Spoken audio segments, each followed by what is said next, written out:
न्यायालय ने कहा है कि जो सीजीएल की परीक्षा के बाद जो भी कार्रवाइयाँ चल रही हैं उस मामले में अंतिम रिजल्ट के प्रकाशन पर रोक रहेगी न्यायालय के अगले आदेश तक। राज्य सरकार ने स्वयं इस विषय में सीआईडी इंक्वायरी की बात कही है। जेएसएससी सीजीएल परीक्षा के मामले में झारखंड सरकार को मंगलवार को झारखंड हाईकोर्ट में बड़ा झटका लगा है।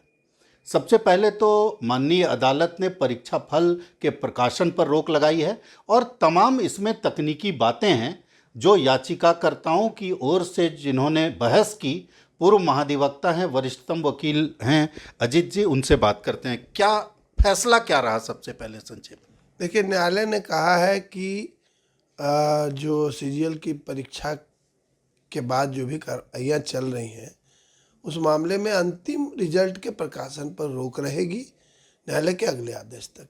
यही निर्णय आज का है। इसमें एक बात ये भी सामने आ रही है, आपसे समझना चाहेंगे कि जो एफआईआर दर्ज नहीं हुआ छात्रों की शिकायत पर, उस मामले में भी कुछ बोला गया क्या माननीय अदालत की तरफ से, और क्या सीबीआई जांच के वाली बात पर क्या हुआ?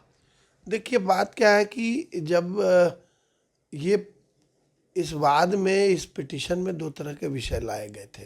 पहली बात तो जनवरी 2024 में परीक्षा हुई, इसी प्रकार से पेपर लीक था और निर्णय लिया गया जेएसएससी के द्वारा, राज्य सरकार के द्वारा, और परीक्षा रद्द करा दी गई। उसके उपरांत जब ये सितंबर माह में परीक्षा हुई तो दो तिथियों को थी, 21 सितंबर को और 22 सितंबर को।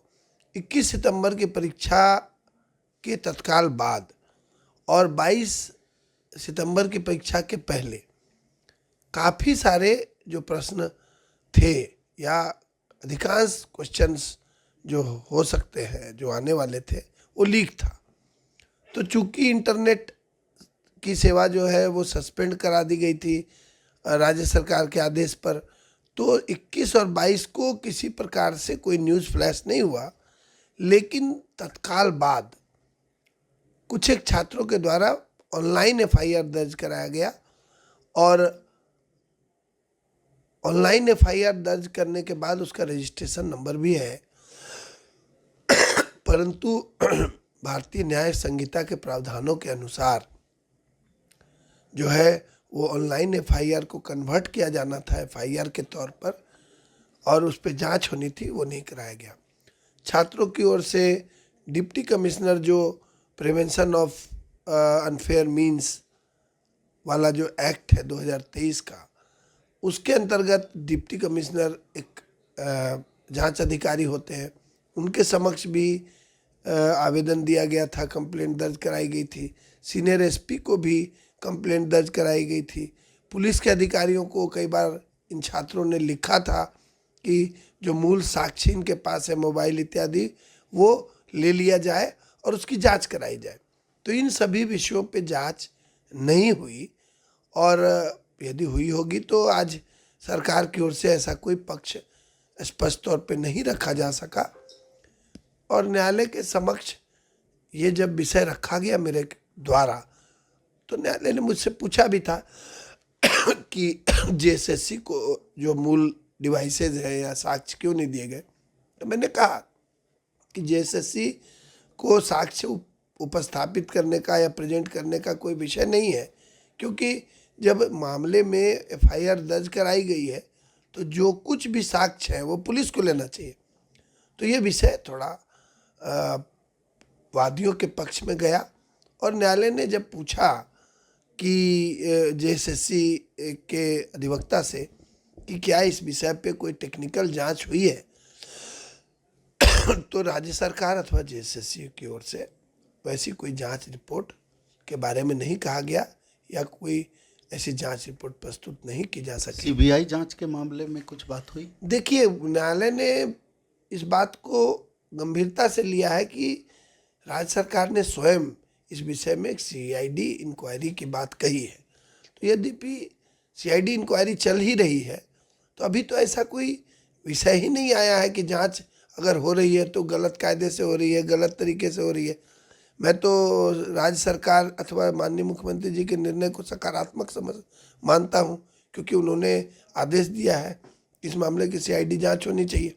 तो सीआईडी जांच अगर गलत होगी तभी इस विषय को रखा जाएगा हम लोगों के द्वारा, वरना एज ए सीनियर एडवोकेट मैंने ये आज उचित ही नहीं समझा कि इस विषय को उभारा जाए, क्योंकि जांच तो हो ही रही है।